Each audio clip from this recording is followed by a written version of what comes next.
pour nous pour aujourd'hui. Ainsi ce soir, Seigneur, viens nous parler encore une fois de plus au travers de ton serviteur. Mets-les de côté. Que le Saint-Esprit nous parle, que le Saint-Esprit nous visite, que le Saint-Esprit nous bénisse. Nous t'élèvons au milieu de nous. Nous t'acclamons encore une fois de plus. Reçois l'honneur, la louange, la gloire, la puissance au siècle des siècles. Toutes les puissances du diable, nous les mettons hors de nous ce soir. Au nom de Jésus-Christ, que la gloire de Shekinah, la présence du Très-Haut soit déversée au milieu de nous, Seigneur, car nous avons demandé par la foi dans les noms précieux de Jésus-Christ, notre Sauveur. Amen, amen. Que Dieu vous bénisse ce soir. Amen. Que Dieu vous bénisse. Si nous allons chanter pour la gloire du Seigneur ce soir, nous croyons que hier soir on a été bénis. Ainsi on va prendre nos cantiques dans le numéro 24. On va chanter pour la gloire de notre Seigneur Jésus. Il y a un endroit plus bloqué jour.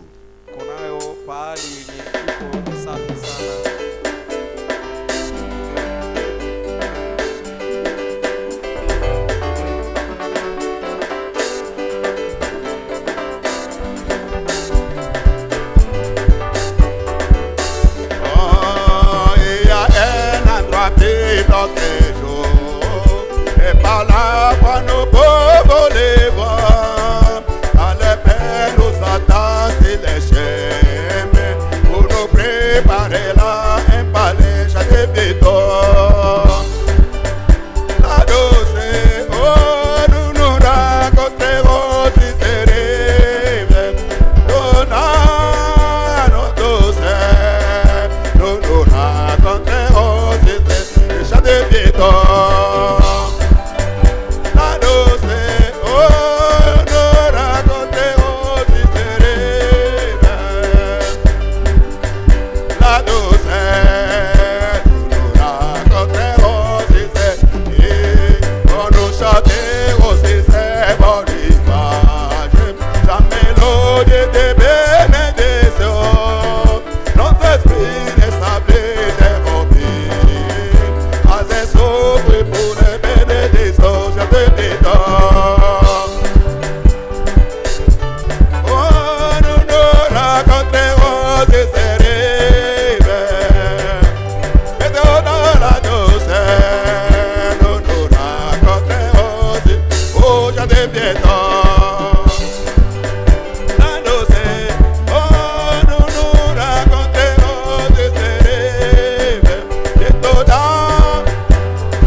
Jerusalem,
Dieu soit loué.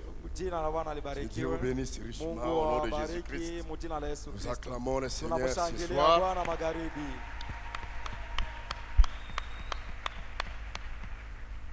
Et tourner à gauche et à droite, Unaweza saluer angalia ton kando frère. yako na salimia ndugu Dis yako. shalom mon frère, Unamwambia shalom shalom ma sœur. ndugu yangu, shalom Que Dieu dada te yangu. bénisse. Mungu akubariki. Un mot de ta part Ile neno moja kutoka ça kwako peut le bénir. inaweza kumubariki. Amen. Amen. Dieu te bénisse frère fidèle. Amen. C'est le temps d'écouter la parole de Iko Dieu. wakati ya kusikia neno la Mungu. Nous sommes toujours avec les frères Hippolyte Tuko tu Matata. pamoja na ndugu Hippolyte Hier nous Matata. étions bénis. Jana tulibarikiwa. Il a dit, interrogeons William Branham Alisema tumuulize William pour Maro savoir Branham quel temps nous juu vivons. ya kujua wakati gani tunaishi. Et c'était une grande Na bénédiction. ilikuwa mibaraka kubwa. Parfois nous semblons Wakati oublier mwingine certaines choses. tunaweza kuwaza tunasahau Mais vitu Dieu suscite des vingine, ministères lakini Mungu iko na lamusha pour nous rappeler. huduma juu ya kutukumbusha Réellement, des prophéties s'accomplissent devant ile nous pour montrer qu'il n'y a maprofesi plus iko de temps. natimia katikati yetu juu ya kutuonyesha wakati ya Et hii. voilà aussi pourquoi l'onction est en Ndio train de maana monter. upako iko naendelea Le kupanda, Saint-Esprit a été démontré Roho en puissance Mtakatifu iko naendelea kupanda na parce que nguvu les temps sont proches. wakati inakaribia. Amen. Amen. Vous allez nous excuser hier pour les temps. Tusamee kidogo juu ya wakati ya Vous avez jana. pris beaucoup de votre temps, presque 18 Alikamata h moins 5. wakati yenu mpaka saa 12 na Aujourd'hui, dakika nous 5. allons respecter Lakini votre leo temps. tutaheshimu wakati yenu. Amen. Amen. À 17h35 au plus tard, Saa 11 na Je dakika crois il aura 35 libéré l'essentiel wakati ile anaweza la kutosha yenye prédication inastahili. d'aujourd'hui. S'il y a autre chose, nous Kama avons pour le kuko dimanche, kitu kingine tunachunga vile siku ya afin de Jumapili. permettre de sortir avant le temps que chacun Juu ya arrive aussi. kutusaidia tutoke à mbele ya temps wakati à na la kila maison. mmoja apate kufika mbele ya wakati kunyuma. Amen. Amen. Est-ce qu'il y a la joie? Eti furaha iko, Que Dieu soit loué. jina la Bwana Ainsi, libarikiwe. laissons-lui le temps. Kwa hivi tumwachie na wakati. Lèvons-nous. Tunaweza simama. Et je ne sais pas ce que nous allons chanter. Sijue kama tunaweza imba nini. Et pour qu'il puisse venir Kwa directement kesi apate mara hapo nous kupanda. donner la parole de Apate Dieu. kutupatia neno la Mungu. Seigneur mon Dieu, quand Bwana dans mon Mungu étonnement, wangu, ndani je ya considère kushangala le yangu, monde fait par tes mains. mimi naangalia Je dunia vois inafanya les mkono étoiles, wako. j'entends les tonnerres, Kuangalia ta puissance nyota plane na à travers ngurumo. l'univers.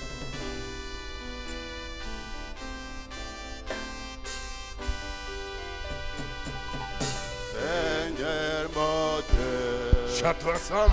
dans mon étonnement, je considère le monde fait par tes mains. Fait par tes mains, je vois les étoiles, j'entends les tonnerres, ta puissance plane à travers l'univers. Alléluia, mon âme chante à toi, Dieu m'a sauvé, tu m'as sauvé. Tu es grand, Jésus, tu es grand, mon âme chante à toi, tu m'as sauvé, tu m'as sauvé, que tu es grand, que tu es grand, tu es grand, quand dans les bois, à la forêt, je marche, alors j'attends le doux chant des oiseaux. Quand je regarde, il y a de la montagne, j'attends les rues, et je sens la pluie. Alléluia, mon âme chante à toi, Dieu m'a sauvé, tu m'as sauvé, tu es grand, Jésus, tu es grand, mon âme chante à toi, tu m'as sauvé, tu m'as sauvé, Dieu, tu es grand, Dieu, tu es grand.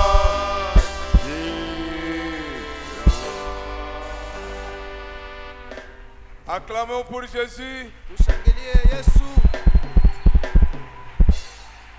Seigneur, nous te bénissons. Bwana tunakubariki. Nous te disons encore merci pour la soirée. Sois béni éternellement. Barikiwe daima. Sois loué pour toujours. Utukuzwe daima. Tu es digne de louange. Unastahili heshima. Tous les crient que Dieu soit béni. Mungu abarikiwe. Merci pour ta présence. Asante kwa ajili ya uwepo wako. Si nous sommes venus, Seigneur, Kama tumefika ce hapa, n'est pas pour voir un homme. sio kuangalia mtu, C'est pour que Seigneur puisse nous parler. ili Bwana uweze kutuzungumzia. Nous t'invitons, Seigneur de gloire, Basi tunakualika Bwana wa utukufu, à descendre ce soir, uweze kushuka jioni hii, à nous parler, uweze à kutuzungumzia, nous gronder, uweze à kutuamakia, nous tailler, uweze kutuchora, à nous cimater. uweze kututia pamoja. Oh Seigneur, Oh Bwana, avec ton amour divin, pamoja na Seigneur. upendo wako wa kiungu, e Bwana. Merci, Seigneur. Asante Bwana. Alors que nous nous apprêtons pour la lecture de ta parole, Tunakaribia sasa usomi wa neno lako. conduis-nous, Seigneur Dieu, Utuongoze e Bwana, du début jusqu'à la fin. mwanzo mpaka mwisho. Le diable n'est pas content. Shetani hana furaha, Il peut se glisser ici anaweza kutafuta kujipenyeza avec des hapa pensées na vulgaires, mafikiri yake ya ovyo avec des na envoûtements, kuloga avec la magie, na uchawi avec la sorcellerie. na ulozi. Au nom puissant de Jésus, Katika jina lenye uwezo la nous Yesu les Kristo boutons dehors. tunaitupa nje. Que ta présence, Uwepo wako, que l'onction de Malachika upako wa Malaki 4 touche la chair, iweze kugusa touche la dada, terre, iweze kugusa touche mes bien-aimés sœurs et kugusa frères. wapendwa wa ndugu na wadada, Cache-nous à l'île céleste en Jésus. uweze kutuficha pahali pa juu Là où ndani il y ya a la Yesu Kristo, sécurité éternelle. pale kwenye kuna ujasiri wa Au nom du milele. Seigneur Jésus Mjina la Christ. Bwana Yesu Kristo. Amen. Amen.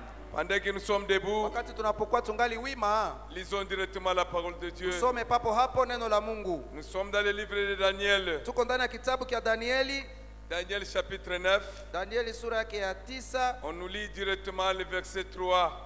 Wanatusomea papo hapo mstari ya 3 Pour gagner un peu de temps, soyez lire kwa rapidement. kuweza kukomboa muda kabisa kwa Kiswahili haraka. Daniel chapitre 9, le verset 3. Danieli sura yake ya 9 mstari yake ya 3. Et on sautera directement à Ézéchiel 37. Na tutaambuka papo hapo kwa Ezekieli 37. Oui, lisons. Tunasoma mjina la Yesu Kristo. Oui. Danieli sura ya 9 mstari yake ya 3. Nikaweka uso wangu kwa Bwana Mungu, Na bongo la kielongina ngai epai na Yahweh. kutafuta kwa maombi na kusihi, Koluka na mabonde lipe na masanzoli. kwa kufunga chakula na gunia na majifu, Pe kokanga bilei pe na kobondela na kolata mongoto pe na putulu. nikaomba kwa Bwana Mungu wangu. Et sautez directement à 35 pour gagner du temps. Sautez directement Ézéchiel 37. Ezekieli 37 Ézéchiel 37, 37 mstari ya le verset 25 à 26. 25 hadi 26 inasema mjina la Yesu Kristo. Na watakaa katika nchi ambayo nilimpa Yakobo mtumishi wangu, Akofanda na ngumba na pesa ki Yakobo musali na ngai. baba zenu walipokaa ndani yake, Oyo batata na bino bafanda ki na sikana yango. nao watakaa ndani yake, Bakofanda elongo moko na bango. wao na wana wao Bango pe na bana na bango na bokitani na bango. na wana wa wana wao Pe na bokitani na bana na bango. kwa milele. Iseko na seko. Na Daudi mtumishi wangu Epe Mungu na Dawidi atakuwa mkubwa wao kwa milele. akozala mokonzi na bango seko na seko. Na tena nitafanya agano la salama nao, Na ngai na kosala akondimana na kimia elongo moko na bango. litakuwa agano la milele nao. Ekozala penza akondimana seko na seko. Na nitawaweka na kuwaongoza, Na kofanisa bango pe na kokamba bango. nami nitaweka pahali patakatifu pangu katika yao kwa milele. Nzambe apamolo bana ye na kombo na Yesu Mungu Kristo. abariki neno lake Amen. mjina la Yesu Kristo. Amina. Nous vous saluons encore dans le nom de notre Seigneur Jésus-Christ. Tunawasalimu tena mjina la Bwana Yesu Kristo. Bon attendement spirituel. Bon attendement Aha, spirituel. basi muweze kusikiliza mzuri ya kiroho. Serrez un peu les ceintures, nous décollons. Kaze mishipi yetu sababu tunaruka Je tayari. demande encore pardon parce que Hier, le temps était écoulé. Naomba tena msamaha sababu nilikula muda wenu jana. Vraiment, vous me pardonnez? Je, mnanisamehe? Que Dieu vous bénisse. Mungu awabariki. Nous continuons. Tunaendelea. Nous avons parlé. Tulizungumuza Comment est-ce qu'on doit interroger les prophètes de notre temps? namna gani tunapaswa kumswali nabii wa wakati wetu. Daniel est le prophète. Daniel nabii. Il était prophète. Alikuwa nabii. Il était serviteur de Dieu. Alikuwa mtumishi wa Mungu. Mais il avait aussi un homme à consulter. Lakini alikuwa pia na mtu mwenye liomba aende kumuuliza swali. C'était le prophète Jérémie. Ilikuwa ni nabii Yeremia. La bouche autorisée à ce temps-là, le prophète majeur. Kinywa iliyoruhusiwa kwa hiyo wakati alikuwa ni nabii mkubwa. Et nous aussi à ce temps-ci, na sisi pia kwa hii wakati nous sommes enfants de Dieu. tunakuwa watoto Nous wa sommes Mungu, serviteurs de Dieu. watumishi wa Mais Mungu, nous avons une bouche lakini pia autorisée. tunakuwa na kinywa kenye kinaruhusiwa C'est William kusema. Monroe Ni Branham. William Mario Branham. C'est lui qui a reçu la Yeye commission. ndio alipokea kazi. C'est lui qui a reçu l'onction de Yeye l'âme. ndio alipokea upako wa C'est kizazi. à lui de le Ni consulter. kwake tu kwenda kumuuliza. Oh, merci Jésus. Asante Yesu. Il est merveilleux notre Dieu. Anakuwa maalum Mungu wetu. Embrassons directement Malachie 4. Tunaendelea, Dans la prédication, tunasoma ndani ya mahubiri adoption, uwekwa mwana mwenye adoption, mamlaka écoutez-les. uweze kumsikiliza. De 57, Ya mwaka 57 écoutez un peu les prophètes tuweze ici. kusikiliza hapa nabii. Nous devons consulter William Monroe Branham Inabidi tumuulize William Mario pour Branham connaître quel temps kwa vivons-nous. kuweza kutambua ni muda gani tunaishi ndani. Écoutons quelque chose ici. Tuweze basi kusikiliza jambo Paragraphe fulani. 14. Kifungo 14. Et adoption, écoutez-les. Écoutez.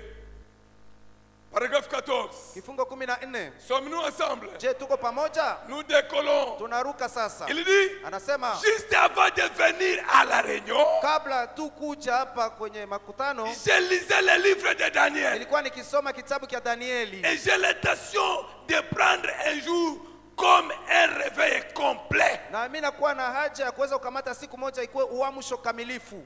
J'ai remarqué Nilitambua que Daniel avait lu dans le livre du prophète Jérémie kwamba Danieli aliweza kusoma ndani ya kitabu cha nabii qu'il Yeremia avait précédé, mwenye alikuwa alimtangulia qu'il allait passer 70 ans kwamba kulipashaka kupite miaka 17 à captivité. ndani ya utumwa. Et bien, Na mzuri, pendant les 70 na ans, wakati ile muda wa 17 Daniel a miaka, vu que Danieli aliweza c'était kutambua presque la kwamba fin. ilikuwa tayari inafika restait kumwisho. seulement 2 Kulikuwa ans. kunakosa tu miaka miwili. Alors qu'est-ce que Daniel a fait? Basi Danieli akafanya nini? Il s'est mis à chercher l'Éternel. Akaanza kutafutisha Bwana. Quand Daniel a lu Jérémie, Wakati Danieli aliposoma il a Yeremia, compris qu'il n'y a plus de temps. akatambua kwamba hakuna tena Il a muda. cherché l'Éternel. Akatafuta Bwana. Et ce soir, Na hii jioni tu dois lire les prophètes. inabidi usome nabii. Ce soir, Jioni tu dois lire la inabidi Bible. usome Quand Biblia. vous lisez la Bible, Wakati unaposoma Dieu Biblia, devient réel. Mungu anakuwa kawaida na kwa Alléluia. hakika. Quand tu lis la brochure, Wakati unaposoma Dieu mahubiri ya devient nabii, réel. Mungu anakuwa kabisa Et hakika. Na là, hapo cherchez l'Éternel. alitafuta Bwana. Et toi, tu dois chercher Na wewe l'Éternel. pia inabidi umtafute Bwana. Moi aussi, je dois Na chercher mimi pia l'Éternel. inabidi nimtafute Bwana. Il a cherché l'Éternel. Akamtafuta Bwana. Écoutez, Msikilize. si à ce jour Basi kama kwa hizo où nous wakati, vivons, kwa hii siku zenye tunaishi, alors que nous voyons chaque signe opérer, ingawa tunapoona kila alama ikitimilika, indiquer la venue du iko Seigneur, naonyesha wazi kuja kwa Bwana. cela devrait amener chaque ministre, Ile ilipasha itie kila mhuduma, cela devait amener chaque croyant, ile ilipasha ilete kila mwamini, chaque fille de Dieu, kila binti wa Mungu, chaque enfant de Dieu, kila mtoto wa Mungu, à faire quoi? kwa kuweza kufanya basi À nini? jeûner. Kwa kuweza kufunga chakula. Alléluia. Amen. Cela peut t'amener Ile inaweza kukupeleka à jeûner, tia uombe, à ufunge te chakula, consacrer, ujitolee kwa la Bwana, véritable consécration, ujitolee ya kweli, où tu vas toucher le ciel. kwenye utafikia kugusa mbingu. Daniel, Danieli, la prière de Daniel, maombi ya dans la Danieli chambre, ndani ya il chumba, a ouvert la fenêtre. akaweza kufungua dirisha. À Babylone, Huko il Babiloni était seul. alikuwa peke Il yake, s'est mis à genoux. akajitia akipiga magoti, magoti. Il a dit, Akasema, voici tazama là où le soleil se lève. kwenye jua inalamkiaka. Je vais prier à regarder à l'est. Nitaomba nikitazamia kwenye jua inalamkiaka. Il s'est mis à genoux. Akapiga magoti. Il a ouvert la fenêtre. Akafungula dirisha. Il s'est mis à genoux. Akapiga magoti. Il a prié Akaomba pour sa nation. kuhusu taifa lake. La prière de Daniel Maombi ya a Danieli touché le ciel. ikagusa mbingu. Dieu a gardé Meshach, Shadrach, Mungu Abednego. alichungaka Meshaki, Shadraka na Abednego. Mais toi, Lakini wewe au basi, lieu de prier pour la nation, bali uweze kuombea taifa. la prière de Daniel Maombi ya Danieli a gardé Meshach. iliweza kukinga, kulinda Les 3 Hébreux. wale Waibrania watatu. Mais ta prière Lakini maombi yako devait toucher le ciel. ilibidi iguse mbingu. Quand Daniel a prié, Wakati Danieli alipoomba, oh, le diable est venu. shetani akaja, Il a dit, akasema, c'est toi qui pries. wewe ndio unaomba, Je verrai. utaona. Il a arrêté la prière de Daniel. Akakwamisha maombi ya 21 Danieli jours. muda wa siku 21. C'était terrible. Ilikuwa kabisa Et hatari. là, Na pale Dieu est descendu. Mungu akashuka, Il a envoyé Michael. akatuma Mikaeli. Après 3 Kisha semaines, wiki 3 la prière de Daniel a été maombi ya relâchée. Danieli kafunguliwa Et Daniel était na exaucé. Danieli akajibiliwa. Oh, merci Seigneur. Asante Bwana, Parce qu'il y a un roi. sababu kunakuwa Il y a mfalme, un Dieu. kunakuwa Mungu Il a quitté le ciel. mwenye aliacha mbingu, Il est descendu. akashuka, Il a revêtu la chair humaine. akavaa mwili ya Le mwanadamu. Seigneur Jésus-Christ Bwana lui-même, Yesu Kristo mwenyewe quand il a expiré, wakati alipotoa pumzi le voile ya du mwisho, temple s'est basi déchiré. pazia ya hekalu ikapasuka. Tout homme, Kila mtu, tout chrétien kila Mkristo a le droit d'entrer dans anakuwa na haki les ya kuingia pale mahali Le patakatifu. diable Shetani ne peut plus bloquer ta prière. hawezi tena kuzuia maombi yako. Hapana, hapana. Le diable Shetani n'a pas la même mise sur hana toi. uwezo tena juu yako. Si tu es consacré, Kama umetolewa tu mikononi vas mwa toucher Bwana, le ciel. utaweza kutikisa Oh, mbingu. merci Jésus. Oh, asante Bwana. Tu vas embranler. Utatikisa, Tu vas vivre dans un autre monde. utaweza kuishi ndani ya ulimwengu ingine. Un jeune consacré. Kufunga chakula yenye Une natolewa prière mikononi mwa Bwana. consacrée. Maombi ya kujitolea Pas kabisa. avec des mésententes. Hapana na ugomvi Avec ndani. des disputes. Hapana na mavurugano Vous ndani. jeûnez. Unafunga Après chakula les jeûnes, kisha vous vous maombi chamaillez. unagombana. Non. Hapana. Vous jeûnez. Unafunga Après les chakula jeûnes, kisha vous maombi donnez à votre femme des coups. unagonga bibi yako mangumi. Pas seulement des coups. Hapana tu mangumi, Des coups de langage agaçant. misemi ya kuvunja, misemi ya kubomoa. Oh. Et tu es le premier. Na unakuwa wa Oh non, moi je kwanza jeûne. kusema mimi nafungaka Moi je chakula. prie. Mimi naombaka. Non. Hapana. Les jeunes Kufunga chakula consacrés. ya kujitolea Oh, kabisa. écoutez. Msikilize. Il a dit, Akasema a prié kuomba et a dit, na akasema, oh Dieu, oh Mungu, que dois-je faire? basi nifanye nini? Que Bethel ce soir? Basi Beteli jioni hii Dis à Seigneur, niweze kumwambia wewe Bwana, c'est la fin. ni tuko Que kumwisho. dois-je Sasa faire? nifanye nini? Qu'est-ce qu'il me faut? Inanibidi nifanye nini? Que tout ministre, Kila mhuduma, que tout enfant de Dieu, kila mtoto wa Dis, Mungu Seigneur, aweze kusema que dois-je faire Bwana, ensuite? nifanye basi nini Car kisha nous nous hapa, approchons au temps de la sababu fin. tunakaribia mwisho. C'est le moment où nous devons nous mettre à Ni genoux wakati yenye libidi tupige magoti et comprendre que nous devons tout simplement pas na kuweza kutambua kwamba tulipaswa tu, convoiter hatungepaswa tu kutamani et fainéanter na kukuwa wazembe comme si nous n'avons aucun souci. sawa vile tulikuwa hatuna hata shida moja. Église, Kanisa, faites attention. fanyeni angalisho. Une faible prière Maombi tu ya mzaifu hivi dérange le diable. inatingisaka na sumbuaka shetani. Il a fallu que tu ne puisses pas prier. Basi anafanya yote ili usiombe. Si tu es fatigué, Kama unachoka, va au lit. kwenda Ne kukitanda. dérange pas le diable. Usichokoze shetani bure. Si tu es fatigué, Kama unachoka, va au lit. kwenda yako Ne dérange ulale. pas le diable. Usichokoze shetani Apria, bure ukiomba, asomnola. kisha uko nasinzia Sa ndani ya ti dérange le maombi. diable. Pale uko nachokoza shetani bure.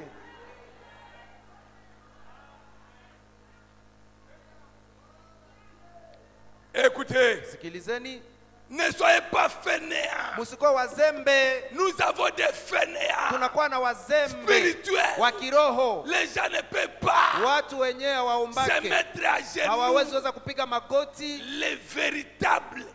Wa kweli wa La halisi. science qui dépasse toute la science. Siansa yenyewe nashinda siansa Ce n'est zote. pas l'agronomie. Haiko ile Ce kujifunza n'est mambo pas ya la mashamba, philosophie. haiko Ce filosofi, n'est pas l'agriculture. haiko agriculture, C'est la ni généalogie. kupiga magoti.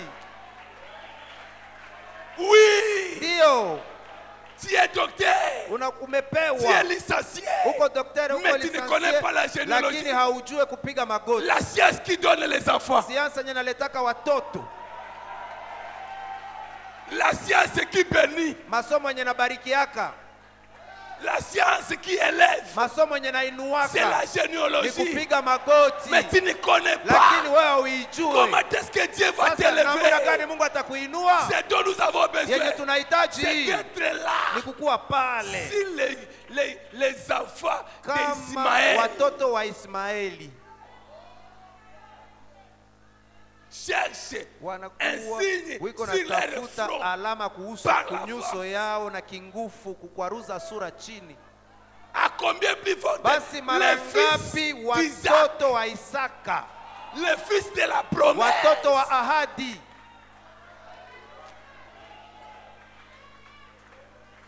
Nous avons des prières formalistes. Tunakuwa na maombi tu ya Écoutez. kidesturi. Oh là là, Msikilize.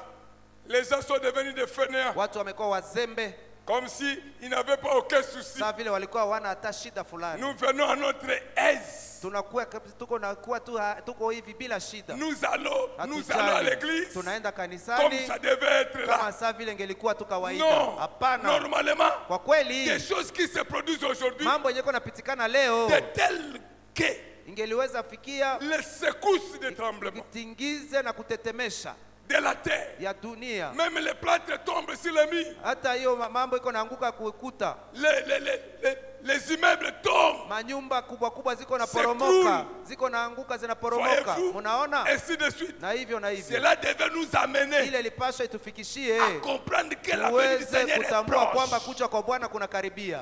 Et lorsque nous voyons Na l'église du Dieu wakati vivant tunapotazama kanisa ya Mungu aliye hai, être indifférent, inakuwa yenye haijali, passionné aux choses du inakuwa monde, imefurahia tu mambo ya il a ulimwengu, perdu l'amour de Christ amepoteza upendo wa Kristo, pour devenir wamegeuka dénominationnel. wakizehebu.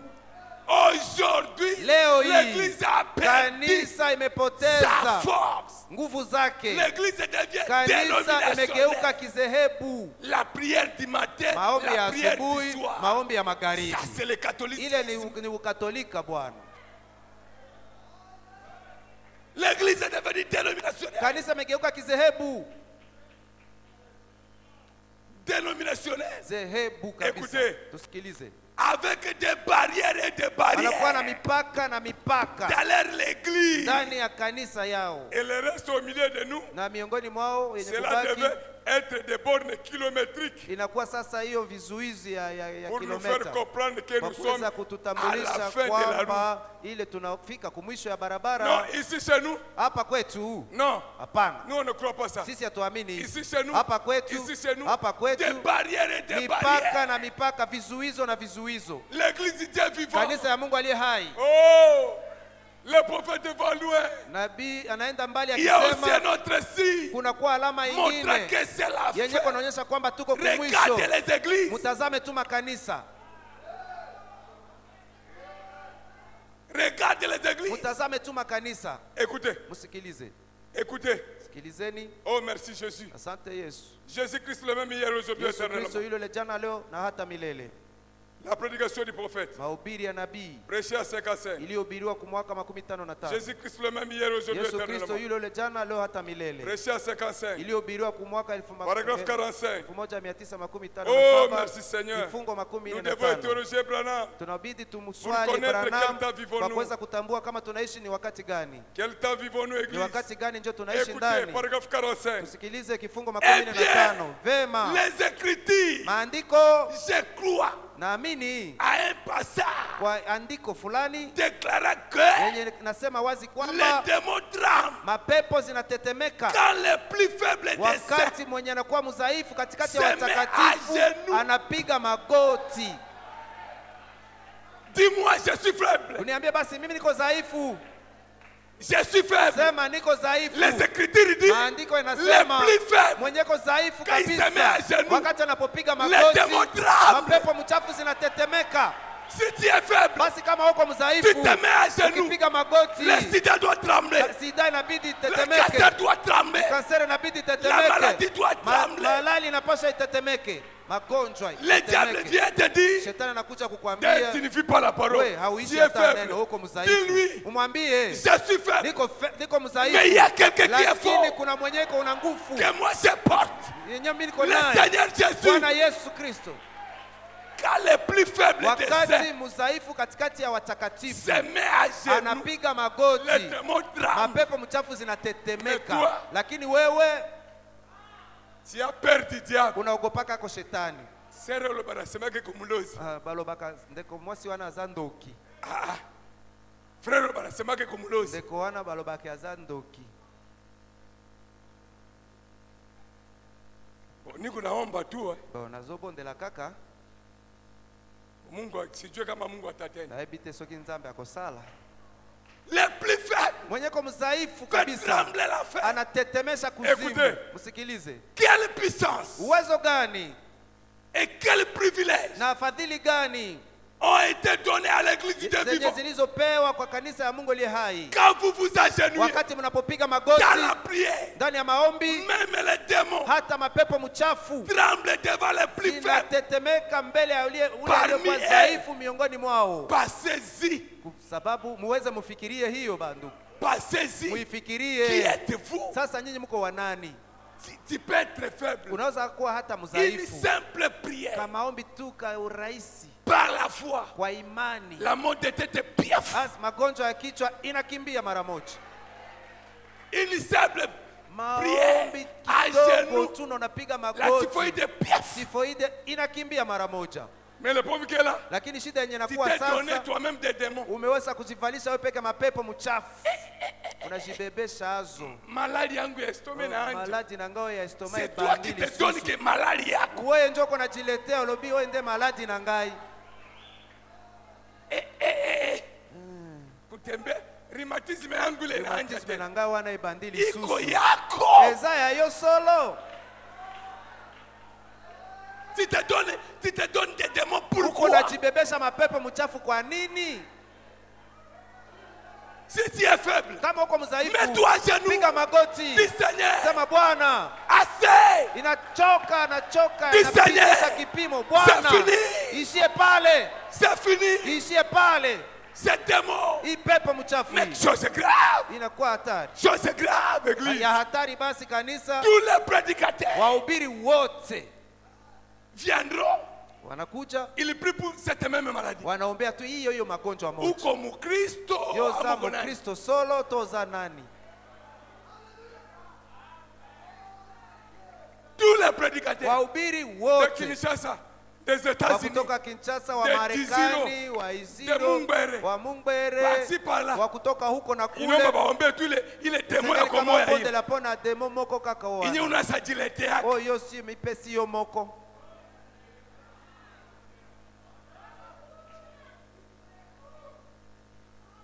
Ce n'est pas possible. Haiwezekane. Ce n'est pas possible. Haiwezekane.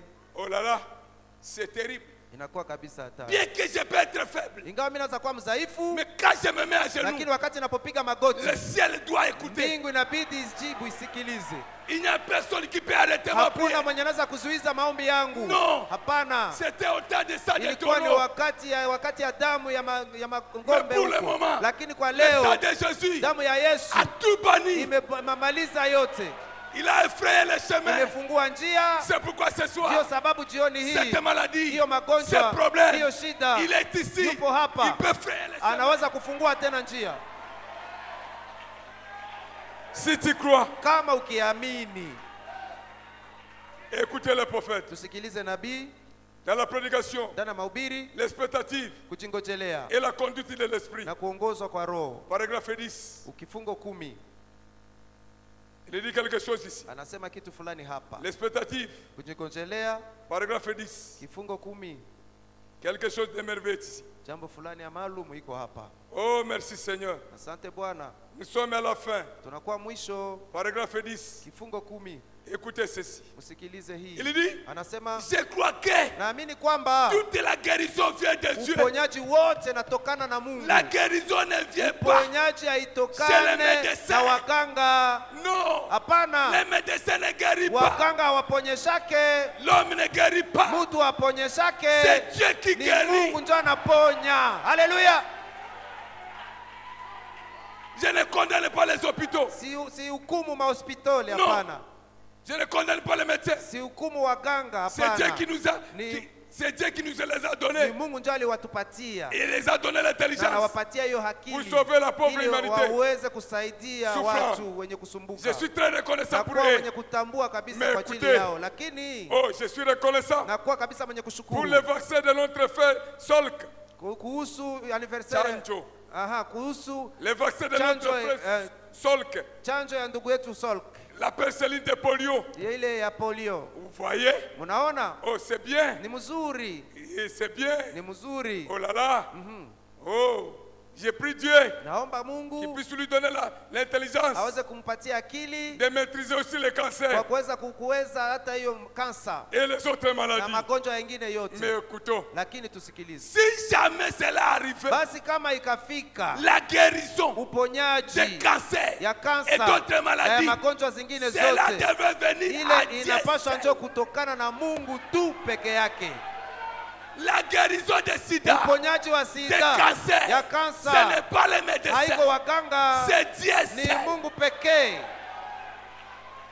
Ce n'est pas parce qu'on a administré les vaccins de polio, la vaccin d'Ebola, les vaccins de corona, ou de rougeole, ama ya suluba, c'est ces vaccins qui guérissent. Unasema kwamba hiyo ndui ndio imekuponya? Hapana, c'est Dieu qui guérit. Mungu ndio anaponyeshaka. Si tu crois, kama ukiamini. Oh, il dit ceci. Anasema, je pense que nafikiri kwamba si nous les chrétiens d'aujourd'hui, kama sisi wa Kristo wa leo, nous passions beaucoup de temps tunapitishaka muda mingi à prier pour ces démons, tukiombea pepo chafu hiyo, hizi magonjwa, nous serions de loin meilleurs. Tungelikuwa kabisa wazuri, tungelikuwa wazuri kushindia vizazi vyote, kabila zote. Si aujourd'hui, kama leo, tu pouvais te consacrer, ungeliweza kujitolea à prier pour les sida, kuombea sida, pour les cancers, kuomba juu ya kansa, pour corona, kuomba juu ya corona. C'est à toi de dire stop. Ni wewe ndio unapaswa kuisimamisha. C'est à toi. Ni wewe ndio de crier. Unaweza kupaza sauti ukisema koma.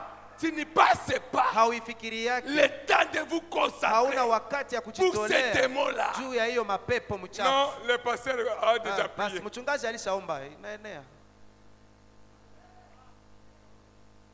Frère Lokolo a déjà prié. Ndugu Lokolo alishaomba, inaenea. Mais toi, lakini wewe, tu as peur. Uko moga, uko na woga.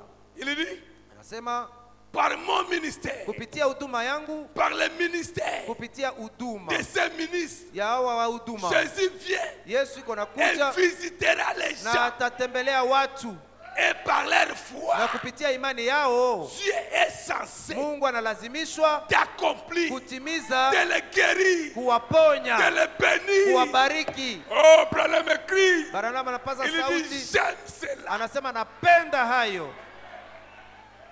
Église, kanisa, je vous ai lu, nimewasomea il y aura des maladies et des kwamba maladies. kutakuwa magonjwa na magonjwa, jusqu'à ce que mpaka on va nous défendre de voyager, wataweza kutukataza hata kusafiri kwa ndege, par bateau, kupitia meli, mais jusqu'à ce que mpaka wakati yenyewe utapata hiyo chanjo. Branham pleurait. Branham alikuwa akilia, anasema tazama, Mon bras est gonflé mikono yangu inavimba par des piqûres et des kupitia piqûres. kutoboa na kutobola. Mais Dieu merci, Lakini Mungu asante parce que le Saint-Esprit est là. sababu Roho Mtakatifu iko pale.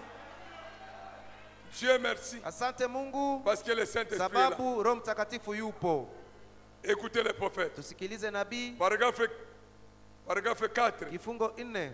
Conduit par l'Esprit de Dieu. La prédication Kuongozwa du prophète. na Roho ya Mungu. Il dit, Anasema nous sommes donc heureux ce ni soir kusema kwamba tunakuwa wenye heri jioni de hii savoir que kuweza kutambua sur kwamba base du pardon du péché, kupitia basi msamaha wa dhambi, sur base du salut éternel, kupitia basi uokovu wa nous milele, attendons la venue du tuko Seigneur Jésus. tunangoja kuja kwa Bwana Yesu. Si nous sommes si heureux Basi kama tukiwa de wenye savoir heri, qu'un jour, kama tukijua kwamba siku Christ moja viendra, Kristo atakuja, alors basi les troubles cesseront. mavurugano zitakoma. Oui, Ndio ce n'est pas parce que vous avez pris les vaccins ndio sababu mlipata hiyo chanjo que la maladie, ndio magonjwa la polio polio va terminer. itaisha. Non. Hapana, Ça sera encore pire que itakuwa jamais. tena zaidi kuliko zamani. Vous en aurez la polio, Mutapata polio, le vaccin de rougeole, le vaccin d'Ebola, suluba, le Ebola, vaccin hizo de chanjo zote corona. za corona, Ça sera encore pire. itakuwa tena zaidi mubaya. Les mêmes insectes, Ile tu kidudu ils se métamorphosent. iko najigeuza usura. Écoutez, Tusikilize, on dirait presque à un moment tutasema tu kwa wakati fulani qu'on a terminé avec kwamba Cette maladie, tumemaliza na hiyo magonjwa, ce virus. ile magonjwa, Alors, kisha parce qu'on a administré les médicaments, sababu wametoboa dawa, il semble que inawezekana quand kwamba on soigne cette maladie en wakati question, wanapotunza hiyo magonjwa, quelques années après, kisha miaka fulani ça réapparaît. inaonekana tena Ça upya, provoque encore quelque chose de grave inatokeza tena kitu ingine ya mubaya qui zaidi, tue presque les patients. yenye naua kushindia, Qui tue yenye naua presque les patients. kupitia wagonjwa Inaua mgonjwa na, et les soignants. na wenye kutunza pia nao wanakufa. Unamsikia Branham? Olandimo Sakoli Mwenye anatunja muto corona azoswanye corona inaua mgonjwa ebomi na maladi inaua mwenye ebomi na tunja. muto yazalaki koswanye. Et toi, Na wewe quand tu vois ces choses, wakati unapoona yale est-ce que tu n'as mambo, pas vu? je, haukuona? Vous n'avez pas écouté? Haukupata habari Comment est-ce que les gens namuna gani meurent? watu Des milliers walikufa, des milliers. maelfu na maelfu? Yo lekibango na Basi nini? wewe unawapita njoo na nini? Po yo kufa te. Sababu wao hukukufa Po ngai na kufa ili te. mimi nisikufe. Nkolu na nzambe. Neema ya Mungu Nde nzambe yango. njoo yenyewe. Ozo sakana na Ule ye. Mungu sasa uko nacheza naye kabisa. Nzambe yango. Njoo yenyewe ule Obo Mungu ikobonde la ye. unakatala kumuomba. Yo kabrana. Sikiliza nabii Branham. Alobi maladi na ekoya. Anasema hiyo magonjwa itakuja. Bapesikisi. Banaleta dawa Emona lokole si. inakuwa sawa vile naisha. Eye lisusu. Inatokea Ndege tena mususu. usura ingine. Babeki ko soigner. Wanapima kuitunza. Ote yango ndio yo. Anasema njoo mara Eza hiyo vaccin njoo. oyo. Hii ni Mokili chanjo mobimba. yenye ulimwengu mzima Jusqu'à ce que mpaka wakati l'OMS est corrompu. watu wote wanavurugiwa wanakoroka. L'OMS Hiyo muungano mkubwa ya kinganga est corrompu. inakuwa na rushwa Chose grave. ya hatari kabisa ya kushangaza. Le pauvre d'ici, Nabii ce anasema n'est pas le hapa temps de vous dire. haiko wakati ya kusema. Il dit, Anasema sina wakati ya pour un kuwasemea. vaccin, Kuhusu chanjo on a administré chez les cobayes. wanatobola kwa hiyo kobai Pour faire l'expérience. nguruwe hindi Mais kuweza chose grave. kujifunza, lakini ya Au lieu d'administrer kushangaza chez les cobayes, bali ya kuipiga basi kwa Les hiyo nguruwe cobayes hindi. Nguruwe hindi sont hiyo les Africains. ni watu wa Afrika. Aujourd'hui, Leo hii les cobayes, manyama zao za sont les kupimia Africains. kodao njo wana wa Afrika, au lieu d'essayer par les bali ya cobayes, kuipimia kwenye nyama il y a quelqu'un qui fabrique là-bas. unakuwa mtu mwenye iko natengeneza On huko. va essayer ça au Congo. Njo tutaijaribu sasa On kwa va essayer ça Kongo, au Kenya. tutaijaribu kwa Kenya. Et toi qui n'as pas l'atmosphère, Na wewe mwenye una hali, ces vaccins basi hiyo sont chanjo des toxines, inakuwa ni sumu, sont des microbes iko mikrobe terribles. iko ya hatari sana. michango ya Il hatari. faut le Saint-Esprit. Inabidi kuwa na Roho Il Mtakatifu. faut une puissance Inaomba uwezo pour kwa neutraliser kuweza kupozesha cette force-là. hiyo uwezo. Je n'ai pas peur Usiogope. d'aller qu'on puisse me vacciner. Mimi sina uoga ya kwenda kupata Bien que c'est la chanjo. toxine, Hiyo sumu j'ai le Saint-Esprit. niko na Roho Ce qui est à moi Mtakatifu yenye ko ndani est yangu plus que cela. inakuwa na uwezo zaidi ya hiyo sumu. Alléluia. Amen. Oh, merci Jésus. Asante Yesu. Jésus-Christ Yesu Kristo devait vacciner aussi son église. alipasha pia apige chanjo kanisa lake. Il devait vacciner son église. Ilibidi pia achanje kanisa Il lake. n'a pas utilisé les cobayes Hakutumikisha nyama comme l'OMS. kama vile OMS. Jésus-Christ Yesu Kristo a utilisé son propre corps alitumikisha mwili yake mwenyewe pour apaiser kwa kuweza ces kutuliza doses ile de poison, nguvu ya ces doses sumu, de péché uwezo ya à la zambi croix. huko msalabani. C'était terrible. Ilikuwa ni hatari. Quand il prie à Gethsemane, Wakati alipoimba il dit, alikuwa enlève-moi ces akiomba pale vaccins, Getsemani akisema unipitishie mbali hiyo enlève-moi chanjo. cette coupe. Hii kikombe nikinipitishie mbali. C'était terrible. Ilikuwa ni hatari. Les larmes ont devenu le sang. Machozi kegeuka damu. Et ce soir, Na hii jioni basi le vaccin est obligatoire. chanjo inalazimishwa. Ce soir, Jioni hii le vaccin du Saint-Esprit chanjo ya Roho est Mtakatifu obligatoire. inalazimishwa. Pourquoi? Kwa nini? Tes péchés ne te quittent pas. Dhambi zako haziko na C'est kuacha. parce que Ni sababu tu n'es pas vacciné. haujapata chanjo. Les musiciens doivent être vaccinés. Wapiga rekodi inabidi wapigwe chanjo. Les prédicateurs doivent être vaccinés. Wenye kuhubiri inabidi wapigwe Avant de chanjo. monter à la chair, Kabla upande doivent sakafuni être vaccinés. inabidi wapate yope liboso chanjo. ya kobeta Mbele lindani, ya kupiga hiyo c'est rekodi consacré. kujitolea Esengeli ozwa inabidi vaccin. upate chanjo ndui. Soki ozwi vaccin te, Kama ukupata ndui obomela biso mixer. utatuwia ile mixer yetu bure hapa, Po maboko ozwi vaccin te. sababu mikono yako haijapata chanjo.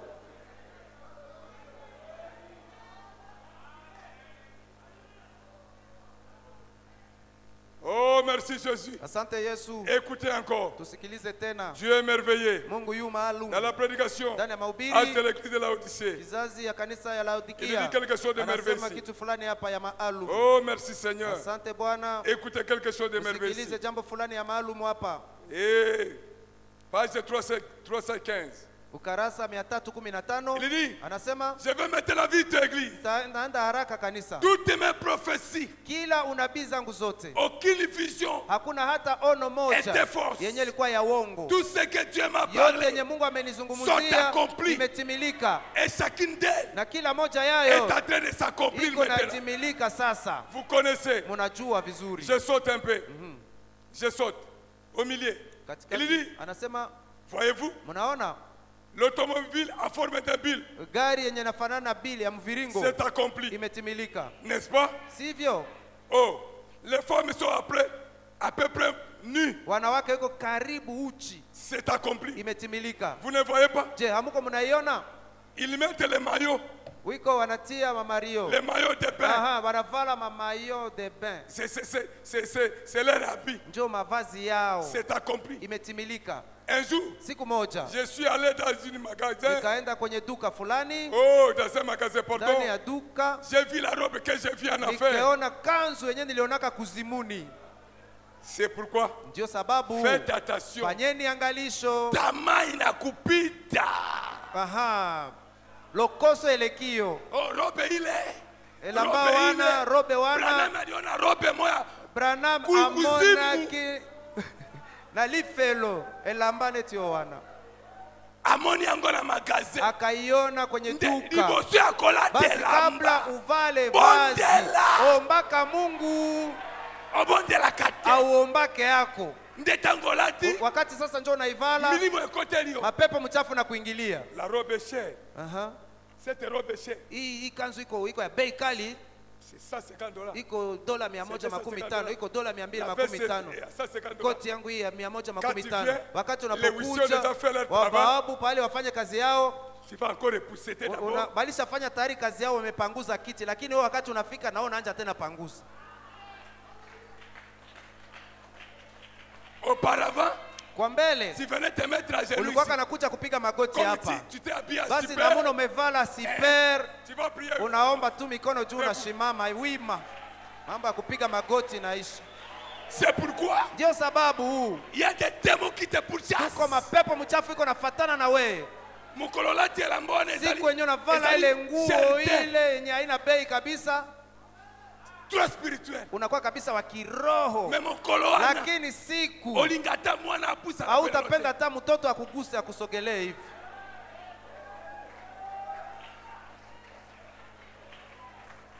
Écoutez encore une autre prophétie. Tusikilize ngine unabii. Il dit, Anasema l'église catholique prend les stations. kanisa ya Kikatoliki iko nasonga mbele. Alléluia.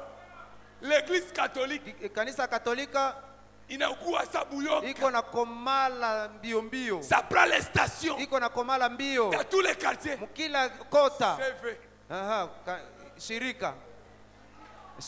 Ça prend les stations. Iko na komala, iko Même dans naendelea. votre village là. Hata kule kukijiji L'église yako. catholique est là. Kanisa ya Katolika iko kule. Écoutez Branham. Tusikilize Branham. Il dit oui. Anasema ndiyo. Nous avons maintenant Tunakuwa sasa chez nous hapa kwetu un président catholique. presidenti mwenye ni Katolika. Kennedy. Anaitwa kwa jina Kennedy. Ça c'est Branham. Huyo ni Branham. Écoutez maintenant. Usikilize sasa. Je vous assure. Na wahakikishia kabisa. Nous en aurons un autre sans doute. Tutakuwa na mwingine bila shaka. Un autre président catholique. Rais mwingine wa Katolika. Vous écoutez? Munasikia? Interrogez Branham. Muulize Branham, Branham tumswali. dit, Branham anasema il y aura un autre président kutakuwa catholique. na rais mwingine wa Mkatolika. Kennedy est dans les billets de $50. Anakuwa ndani ya pesa hizo, picha yake iko ndani ya pesa ya $50. Mais aujourd'hui, Lakini leo Branham dit, Branham vous anasema en aurez un autre. mutapataka mwingine.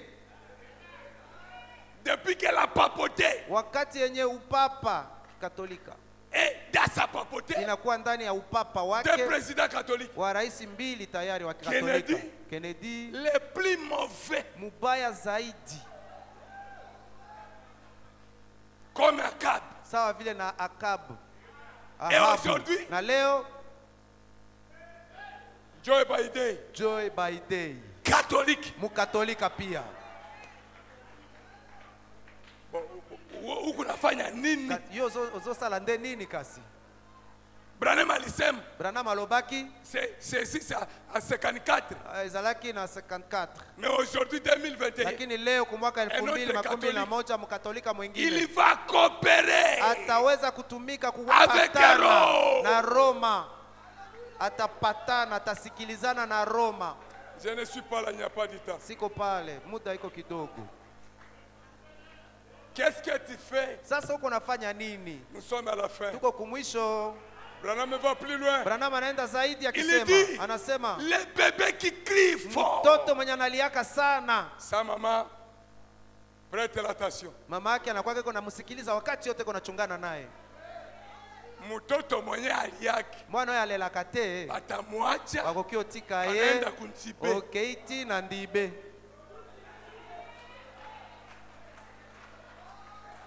Mais mtoto mwenye iko nalia Kasi mwana oyo alelaka mingi, mama iko tu mama tango nyonso nini kunarudia? nazosonga Il faut nirudie. esengeli nazonga, Zibe na niluma. mabele ezosalanga pasi.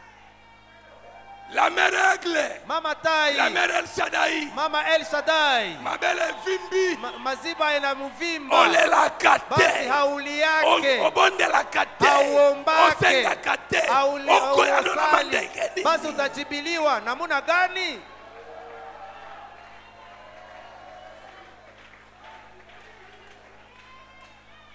Yo Kabranam. Tusikilize Branham, Yo Kabranam. tusikilize La foi Branham. une ferme assurance. Imani hakika tele, La foi une ferme assurance. imani hakika tele. Oh merci Jésus. Asante Yesu. Paragraphe 15. Kifungo 15. Écoutez quelque chose de merveilleux. Tusikilize jambo fulani hapa. Paragraphe 15. Kifungo 15. Les jours dans lesquels nous vivons église, Siku zenye tunaishi c'est kanisa un jour qui est caractérisé inakuwa ni siku yenye inakuwa na upekee par une paix instable, na salama yenye haiko kabisa kabisa. un repos instable Hakuna partout. usalama popote. Hakuna ujasiri. Dans le monde, Ulimwenguni pote, les gens courent ça et là. watu wiko nakimbia huku na Cherche kule. la paix. Wiko natafutisha Il n'y a amani. pas la paix. Hakuna amani. Peu importe Haizuru. ce que vous cherchez, Yenye muko il n'y natafutisha. en aura pas la paix. Haitakuwaka salama, haitakuwaka. Oui, Ndiyo. oui, Ndiyo. il n'y a pas la paix. Hakuna amani. Même chez vous, Hata kwako il n'y en nyumbani aura pas la paix. hakutakuwaka salama. Hata kubunya Hata na buni hawa kimekoza la terre. amani haitakuwa. Siko yo mondimi. Sasa we mwamini Ozo yoka. uko nasikiliza. Totanga no Bible. Tusome basi kwanja Biblia. Totanga Bible. Tusome kwanja Biblia. Yoka likambo. Sikiliza habari hii. Kimya zate. Amani hakuna. Fungula radio. Fungula radio. Yoka. Ufate usikilize. Nanzela Mahagi. Kunjia ya Mahagi. Mungwalu. Kunjia ya Mungwalu. Na Goma. Huko Goma. Na Israel. Huko Israel. Kimya zate. Hakuna salama. Meyo mundi mozo adini. Sasa we muamini uko nafanya Ozo nini? sepela. Uko tu nafurahi. Barachinja babu. Bomi batu. Frère, balita kutuonele. Balingaki bamonela biso. Oza mondimi, oza mondimi. Uko Mkristo, uko muamini ama hauko muamini? Yoka Bible. Sikiliza Biblia. Apocalypse chapitre 6, Ufunuo sura yake ya 6, verset 4. mstari yake ya 4. Il sortit un autre cheval, Kukatokea ingine farasi roux, ya celui nyekundu. qui les montait reçut le Mwenye pouvoir alikuwa anapanda juu yake alikuwa na uwezo d'enlever la paix kwa kuweza kutosha salama, de la terre. kwa kuweza kuondoa salama ya Afin dunia ili Les eaux watu s'engorgeassent. wachinjane. Sikia Biblia. Bolandi Bible Haukusikia. oyoka kibiente.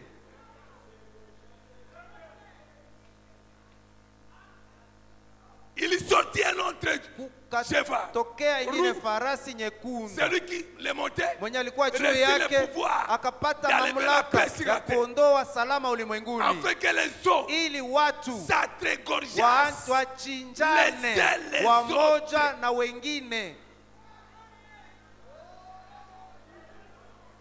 Ozo salani. Uko nafanya nini basi? Mwanzi ayei. Malaika anakuja, Azui mopanga. anakamata Abimisi mpanga, kimya. anatosha ukimya Na yote mokili mobimba. ulimwenguni Pona pote. nini? Kwa nini? Bato. Ili watu Bakata na waache kingo. kuchinjana Moko na mosusu. moja na mwingine. Pona nini? Sababu gani? Pona vitamine A. Juu ya vitamini A. Tunangai. Uniulize basi, Vitamine A nini? vitamini A njo nini? Tunangai. Uniulize. Nazo silisa. Niko Tunangai. namaliza, uniulize. Tunangai. Uniulize. Vitamine A nini? Vitamini A njo nini? Argent. Pesa, falanga, mosolo. Lelo yo. Leo hii Tozo tuko na bomana. uwana. Pona nini? Juu ya nini? Pona vitamine Juu ya A. vitamini A. Pona vitamine Juu ya A. vitamini A. Mangombe eleki. Makanisa zinapita wingi, Eleki ebele. zinapita kwa wingi. Soki totangi Kama mangomba. tukihesabia Oh, makanisa ezali na message zenye ziko lelo. ndani ya ujumbe leo, C'est terrible. inakuwa hatari Oh, nakwambia. moi je ne crois pas ça. Mimi siaminie hii. Oh, moi je ne crois pas Mimi ça. siaminie hii. Non. Bongo. C'est le vitamine Ni A. vitamini A ndio iko na kusemesha vile.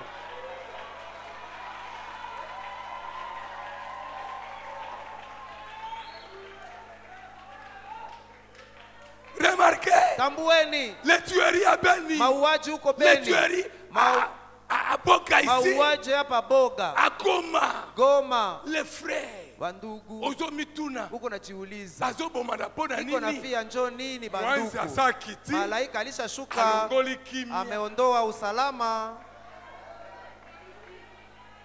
Esengeli emema yo. Inabidi basi Ya kupeleke kolela. ukwe basi mahali ya Eh, kulia, Yahweh. ukwe nalilia Sunga bandeko na ngai. Mungu, usaidie wa ndugu Me yangu, oso sepela. lakini uko nafurahia Mawa na yo. huruma yako, Mawa na yo. huruma yako. Oh là là. Zokande. Tozali kati na Rehobota. Tuko ndani ya Rehobota. Rehobota. Rehobota Esika ezali mpona moto nyonso. yenye nakuwa ni pahali pa watu Mongala, wote. Moluba, Mongala, Muswahili, Muluba, Muhema, Muswahili, nyonso. Muhema, watu wote, Siku kabila tuzobomana zote. nini? Sasa tunafia Mpona nini mosolo. kuhusu tu pesa? Yoka Branham. Sikiliza Branham. La pluie de la première et arrière saison. Mvua ya majira ya kwanza na ya mwisho. Yoka nani? Tusikilize hapa. Yoka likamomoko. Tusikilize jambo fulani hapa. La pluie. Mvua de l'arrière. Ya mwisho. Paragraphe 32b. Kifungo 32. Nazotanga no kinoki. Niko nasoma kwa haraka. Alingile lobe talibakute. Sipendi leo kukukwaza. Paragraphe 32b. Kifungo 32b. Eloko moko elobamiao. Tusome kitu fulani nasema hapa. 32b. 32b. La pluie de l'arrière. Mvua ya majira ya mwisho. Maskadolo belo kama kuna kitoko hapo. Nabii anazungumzia jambo fulani hapa ya mzuri.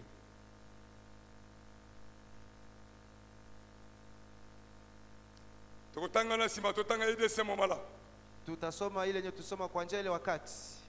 Paragraphe 61. Kifungo 61. Kala grande oni. Wakati basi oni. Je veux dire, natafuta niseme. Ils ont formé ce qu'on appelle la Société des Nations Unies. Wametengeneza hiyo umoja wa mataifa. MONUSCO ONU. Umoja wa mataifa. Ils ont dit, wamesema maintenant, sasa nous n'aurons plus de guerre. Hatutakuwa tena na vita. Parce que nous avons la Société des États-Unis. Sababu tumekuwa na umoja wa mataifa. L'ONU. ONU, umoja wa mataifa. MONUSCO. Qui fera la police du monde. Yenye itakuwa nafanya kazi ya serikali ya dunia. Si un soulèvement quelque part. Kama kuna kwa shida fasi fulani. Les hommes proviendront là-bas. Watu watatokea huko. Kila taifa. La police. Watakuja kuleta ujasiri. Cesser la guerre. Kwa kuweza kukomesha vita. Je vous dis. Na waambia. Ça a été un échec. Ilikuwa ni kushindwa. L'ONU. Umoja wa mataifa. N'amènera pas la paix. Haitaletaka usalama. Unasikia Branham? Le MONUSCO. MONUSCO.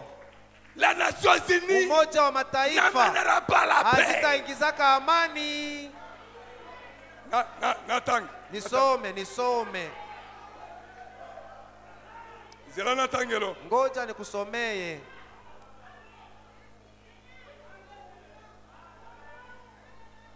Écoutez, paragraphe 21. Kifungo 21. Toujours de ce moment-là. Kwa njia ile wakati. Quand l'électricité a été inventée. Wakati l'électricité.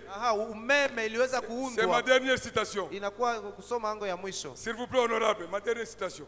Mheshimiwa na kusikia. Quand l'électricité a été inventée. Umeme iligunduliwa. Les gens ont dit. Watu wakasema. Oh, nous avons entre nos mains. Nzuri tunakuwa na katika mikono yetu. Quelque chose qui peut détruire l'homme. Jambo linaweza kubomoa mtu. L'électricité. Umeme. Nous n'aurons donc plus de guerre. Hatutakuwa tena na vita. Oh là là. C'est de même aujourd'hui. Quand on a créé la Société des Nations Unies, umoja wa mataifa, hiyo ilikuwa ni usawa polisi kwa kuweza kutia utaratibu ulimwenguni. Watu wakapaza sauti, wakafurahi kwamba hatutakuwa tena na vita. Ni bongo na bongo kali kubwa. Vita itakuwa tu pale. Na wale wenye umoja wa mataifa wiko pale. Unasikia Branham? La guerre sera vita itakuwa tu pale. Na wale pia watakuwa tu pale.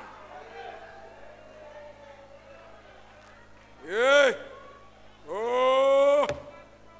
Cependant, exactement la même chose. Hakika kabisa hivi. On a l'ONU maintenant. Tuko na umoja wa mataifa pale. Il y a des guerres. Lakini kuna kuwa tu mavita. Qui est là? Ziko pale. On tient des réunions. Wanashika mikutano pour arrêter la guerre. Kwa kuweza kukomesha vita. Par des libres penseurs. Kupitia tu wenye kufikiri. Non. Lakini des bonnes intentions. Wako na nia mzuri. Mais je vous dis, lakini nawaambia la guerre vita ne prendra pas fin. Haitaishaka. Les pluies de guerre. Matetezi ya vita hazitakomaka. Sababu ni moja ya unabii. Qu'est-ce que tu fais? Sasa uko nafanya nini? Qu'est-ce que tu fais? Uko nafanya njo nini? Maandiko yote naonekana na timilika. Je, umepata Roho Mtakatifu? Mimi naishi yangu pale.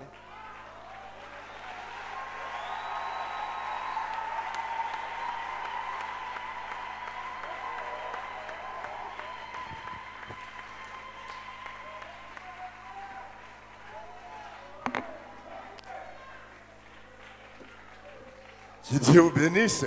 Mungu awabariki. Que Dieu vous bénisse. Mungu awabariki. Unafata vizuri? Je crois c'est sorti simplement et clairement. Ninawaza kwamba imetoka kwa urahisi yote. Attention. Wazi. Fanyeni angalisho. Nous sommes un peuple prophétique. Muko taifa ya kinabii. Avec un message prophétique. Munakuwa na ujumbe wa kinabii. Dans un temps prophétique. Ndani ya wakati ya kinabii. Tout ce que tu fais, surveiller la prophétie. Chunguza unabii. Tout ce que tu fais, regarder la prophétie. Les temps sont mauvais. Wakati ziko Il n'y a mbaya. plus le temps de jouer. Il n'y a plus le temps de courir ça et là. De te tromper, de te distraire, de se soucier des choses de ce monde. Si tu as la nourriture, si tu as le vêtement pour le corps, Jésus a dit, ça suffit. Cherchez le Saint-Esprit. C'est ça la solution. Solution à Makamwala Nyoso. La prière, le Saint-Esprit. La prière, le Saint-Esprit. Les nations se disloquent. Israël se réveille. Les jours des gentils comptés revient au toit dispersé. Tournez-nous cela. Nous chantons un couplet et tu vas prier. Gongezalité bien-aimé. Il y a quelqu'un, si tu restes à la maison, les gens prient, toi tu es dans la distraction. Les gens cherchent le Saint-Esprit, ils osent finir Saint-Esprit. Il n'y a plus de temps. Kotala tes frères, kotala tes soeurs, kotala tangaite, kotala mutute, talela Jésus-Christ. Tournez le regard vers Jésus-Christ. Chantons cela, frère et nous allons prier le Seigneur. Oh, alléluia. Que Dieu bénisse son serviteur Hippolyte. Israël se réveille, que les prophètes prédisent.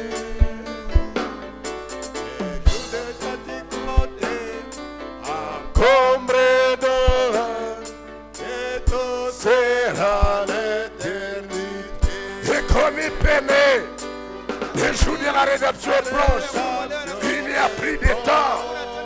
Jésus revient pour prendre son épouse. Les gens remplis du Saint-Esprit. Les gens qui prient la nuit et le jour. Alléluia. Regarde, ta rédemption est proche.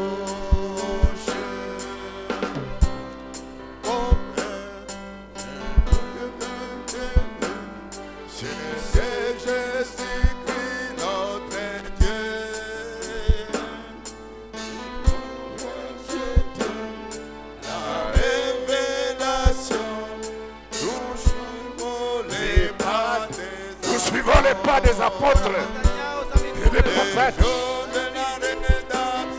et proches, que des hommes sont effrayés, sois remplis de l'esprit, dans la pleine éclat, regarde ta rédemption. Chacun prie le Seigneur. Quelques minutes. Parle profondément à ton Seigneur. As-tu reçu le Saint-Esprit? Si tu ne l'as pas reçu, c'est maintenant. Et si tu l'as déjà reçu, qu'est-ce que tu fais avec cela? Mon frère, est-ce qu'il y a la réunion de prière dans ta famille? Est-ce que le Saint-Esprit a la première place dans ta maison, dans ta vie? C'est le seul espoir. Méfiez-vous des vitamines A. L'argent, les choses de ce monde, ça va passer. Cherchez le Saint-Esprit. Seigneur, remplis-moi. Seigneur, remplis-moi. Seigneur, purifie-moi. Seigneur, augmente-moi la foi. Augmente-moi la vie de prière. Augmente-moi la force. Que Dieu soit réel. Que le Saint-Esprit soit réel. Que la foi de l'enlèvement soit réelle. Prions le Seigneur.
Amen. C'est tout ce dont j'ai besoin. C'est Jésus. J'aimais Jésus plus que tout. J'aimais Jésus. Lève-nous et adorons le Seigneur ensemble. Sois loué, Amen. Sois loué, Amen. Sois loué, Alléluia. Sois loué, Amen. Sois loué, Alléluia. Sois loué, lève-nous, mettons-nous debout et adorons le Seigneur. Côté les mains, voyez ma tokumisa nzambe. Nalingi kolo Yesu, akumama, Amen. Battons nos mains, nalingi kolo Yesu, akumama, yema akumama, akumama, Amen. Akumama, Alléluia, akumama, Amen. Akumama, Alléluia, akumama, Amen. Alléluia, akumama, Amen.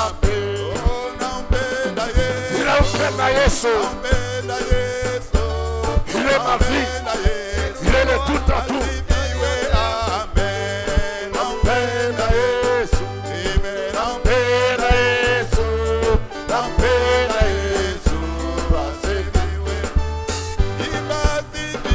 Alléluia.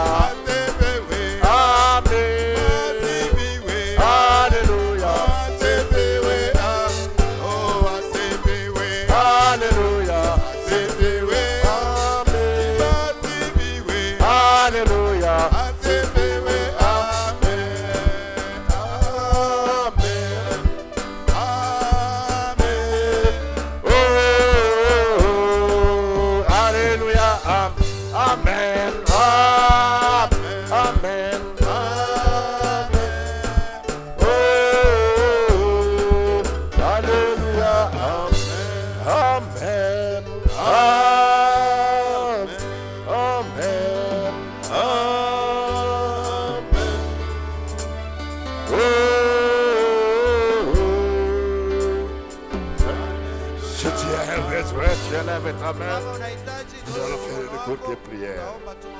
Que Dieu bénisse cette main. Lui seul connaît les besoins qui est derrière. Seigneur Jésus-Christ, Dieu bien-aimé, ta parole est sortie. Ta parole prophétique. Nous avons interrogé William Branham et il nous a dit par la parole prophétique quel temps nous vivons. Dieu bien-aimé, si les prophéties pour le monde s'accomplissent, si les prophéties pour les États-Unis d'Amérique s'accomplissent, pour la Russie s'accomplissent, pour les églises catholiques s'accomplissent, qu'en est-il de la prophétie? Qu'en est-il des promesses pour l'épouse de Christ? Tu nous as promis la perfection, tu nous as promis l'amour divin, tu nous as promis l'élévation, tu nous as promis le troisième époule, la gloire des Shekinah, la restauration. Apocalypse 10, 17, Jean 14, 12, Zacharie 14, 7. Père bien-aimé, nous voulons également voir les promesses pour l'épouse, les promesses pour les élus être manifestées, être accomplies dans la vie de chacun de tes enfants. Au nom de Jésus-Christ, que cette parole réveille ceux qui sont en train de dormir.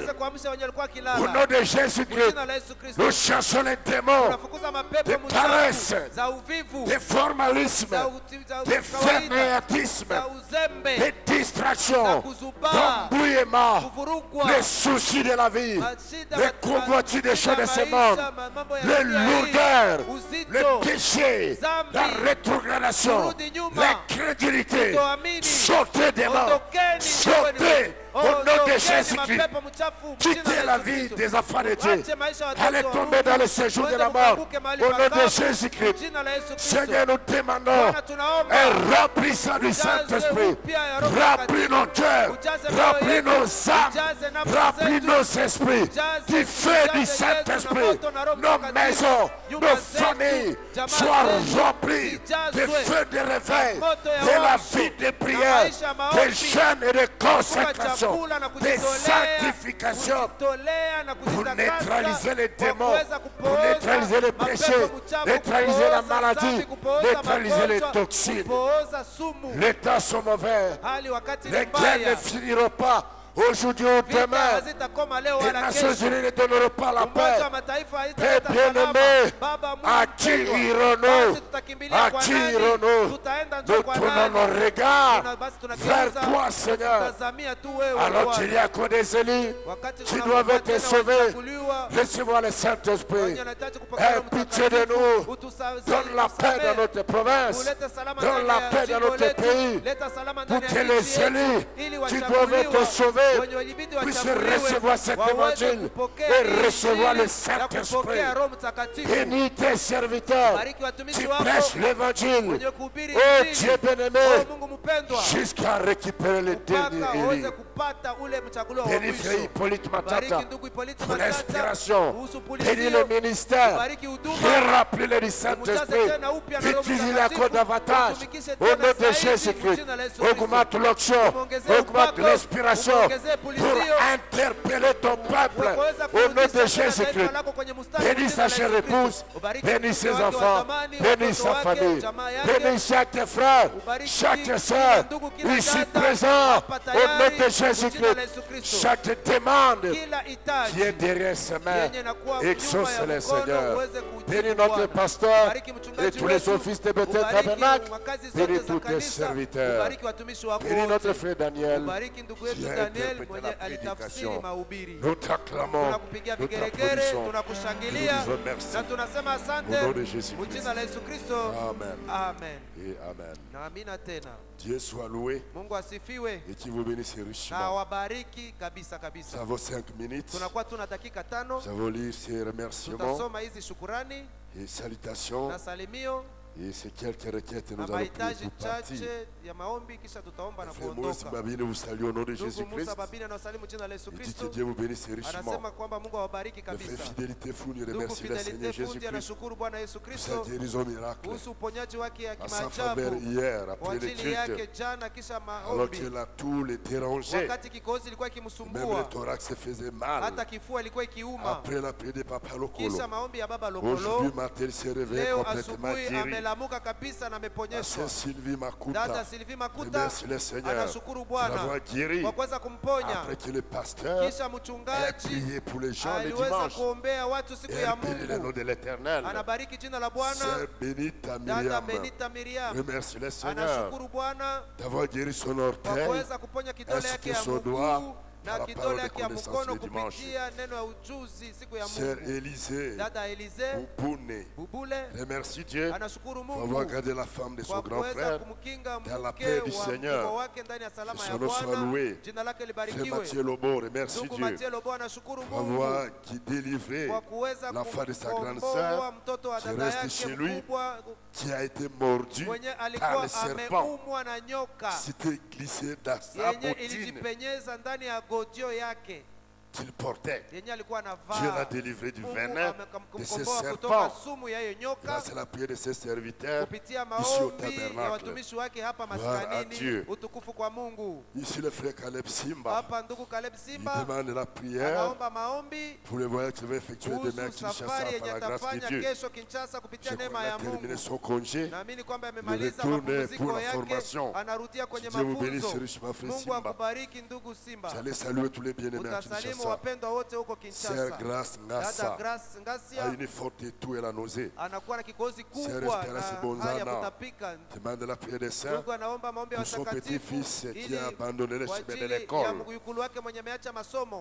Et que le Seigneur lui ouvre la voie de quitter Aru pour Bunia. Mungu amfungulie njia atoke Aru afike Bunia. Sœur Chika demande la prière des saints pour son petit-fils hospitalisé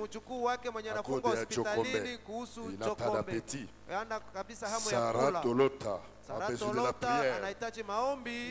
Les tourmentés par les démons d'abcès, typhoïde et estomac. Elle compte aussi voyager pour accompagner les enfants à l'Équateur. Si Dieu pourvoit les moyens, Sœur Shalom Kasso demande la prière pour ses enfants qui n'ont pas l'appétit. Sœur Marie Akemane demande la prière pour l'épidémie de varicelle qui a atteint ses enfants et la température élevée. Frère Shabani Ben demande à Dieu de donner les moyens financiers à ses parents afin de les scolariser. Frère Jafet Kojo a besoin de la prière pour que Dieu lui donne l'intelligence à l'école. La sœur Rite Mujagani a besoin de la prière pour son enfant troublé par l'angine et la fièvre.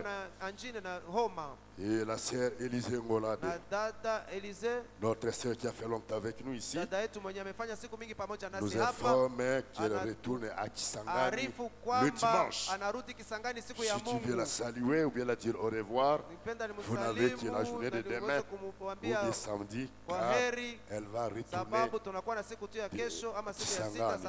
à Kisangani. Nous acclamons le Seigneur.